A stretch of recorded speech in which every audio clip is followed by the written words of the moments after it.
In the immediate aftermath of 9/11, our nation ached, it cried, and it prayed. Never again, we vowed, never again. CIA was looked to for answers, not only to the questions on the threats we faced, but also to questions about what we were going to do to stop future attacks. In many respects, the program was uncharted territory for the CIA, and we were not prepared.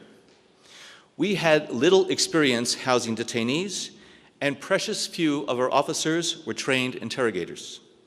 But the President authorized the effort 6 days after 9/11, and it was our job to carry it out. When the President came into office in January 2009, he took the position that these techniques were contrary to our values, and he unequivocally banned their use. But as the President stated this week, the previous administration faced agonizing choices about how to pursue al-Qaeda and prevent additional terrorist attacks against our country. And whatever your views are on EITs, our nation, and in particular this agency, did a lot of things right during this difficult time to keep this country strong and secure. I have already stated that our reviews indicate that the detention and interrogation program produced useful intelligence that helped the United States thwart attack plans, capture terrorists, and save lives.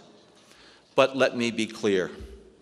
We have not concluded that it was the use of EITs within that program that allowed us to obtain useful information from detainees subjected to them. The cause and effect relationship between the use of EITs and useful information subsequently provided by the detainee is, in my view, unknowable. I believe effective non-coercive methods are available to elicit such information.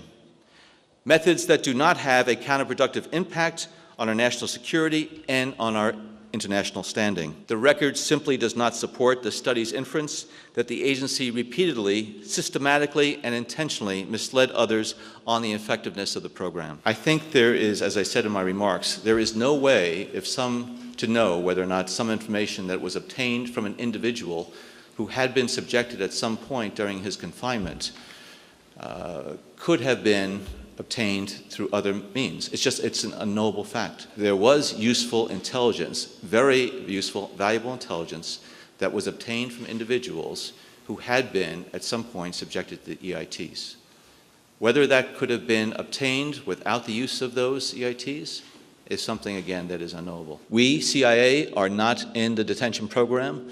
We are not contemplating at all getting back into the detention program, using any of those EITs.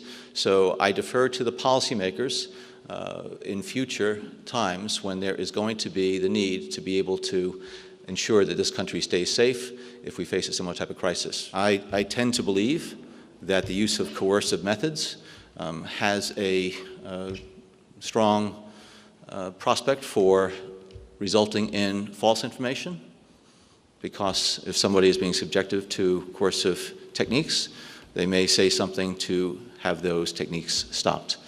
And I think this agency has said that individuals who are subjected to those techniques here provided useful information as well as false information.